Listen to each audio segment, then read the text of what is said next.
The ocean has a way of hiding its greatest secrets in plain sight. But on that morning, when I descended into the silence of the deep, I had no idea I was about to uncover a world the surface had forgotten. I dropped into the water expecting nothing more than a routine survey of a collapsed reef. The currents were still, unnaturally still, like the sea itself was waiting for me to arrive. As my fins brushed the sand, I saw it immediately. Hard edges beneath the shifting particles, a dark stone peeking out like a buried memory. I knelt, brushed the sand away, and there, a carved stairway. Not coral, not rock. Construction. Someone built this. Someone meant for it to be found or never found at all. My pulse quickened. I activated the camera mounted to my mask. This is something else, I whispered, and I began my descent. The first chamber swallowed me whole, a hollow room half filled with water, half filled with a silence so thick it pressed against my suit. My light swept across walls carved with spirals, storms, ships swallowed by waves. The artistry was unlike anything I'd seen. Neither Egyptian nor Greek nor Mesopotamian. A culture disconnected from time. The deeper I went, the more oppressive the pressure became. Dust lifted off the floor with every movement, swirling like ghosts rising to greet me. Statues lined the walls, elongated figures with eyes shaped like teardrops, staring blankly into eternity. Some held weapons, others held scrolls. One held a bowl filled with pearls, still shimmering in perfect condition. Their preservation was impossible, unless these chambers had somehow remained sealed from the ocean until recently. It struck me then. This city didn't drown slowly, it vanished all at once. And as I drifted through a narrow corridor, my torch caught something glinting beneath a fallen slab. I wedged myself through and found a mural, a massive one. It depicted a towering city of white stone rising out of a rocky coastline, its spires spiraling like seashells toward the sky. Below it, the final panel showed waves crashing over the city, swallowing everything in a single sweeping arc. A disaster. Catastrophic. Instant. And in the corner, etched in obsidian, the same glyph I would come to see again and again. The spiral of the drowned sun. A symbol with no recorded origin. No linguistic relatives, nothing. A symbol belonging to a civilization history erased.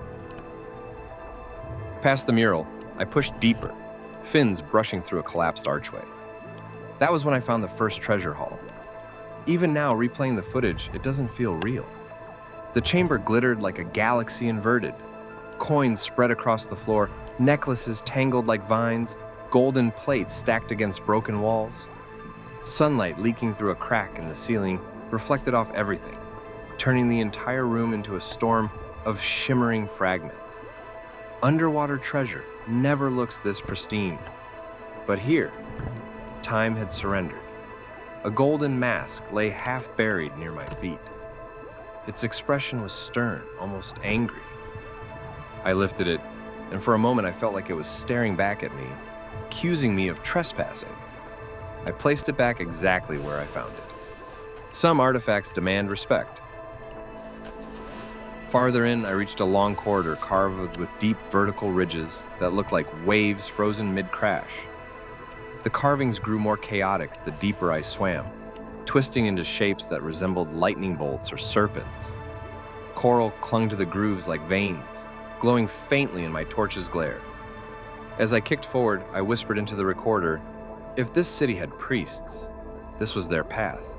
And then at the very end, an enormous stone doorway appeared, slightly ajar.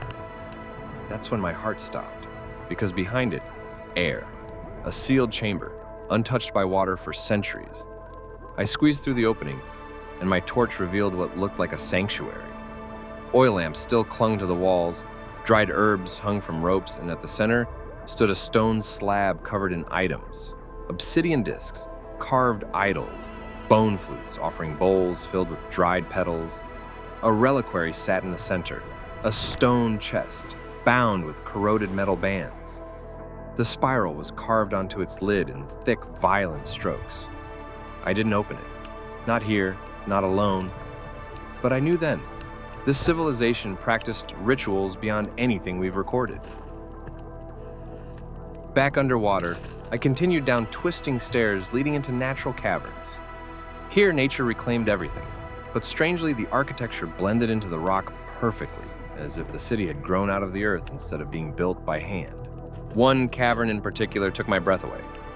Walls coated in bioluminescent algae pulsed gently like a living heart, illuminating dozens of stone stands holding artifacts. Bowls, tablets, ceremonial combs, weapons forged with an alloy I didn't recognize. Their edges hadn't dulled. Some still gleamed. This chamber felt less like a room and more like a museum left behind for someone who would someday understand. I spoke into the recorder again. If the ocean wasn't so silent, I'd swear someone curated this. Climbing upward, I reached what I believe was the Hall of Tides, a long room flanked by colossal stone anchors. Each one was carved with intricate spirals and suspended from the ceiling by massive chains now encrusted with barnacles. These anchors weren't maritime tools. They were ceremonial, symbols of protection, but protection from what? Then came the library, a cavernous room lined with shelves carved directly into the rock. Thousands of tablets, scrolls, and artifacts were sealed inside clay cylinders, wrapped in leather bands hardened by time. I picked one up gently, brushing away sediment.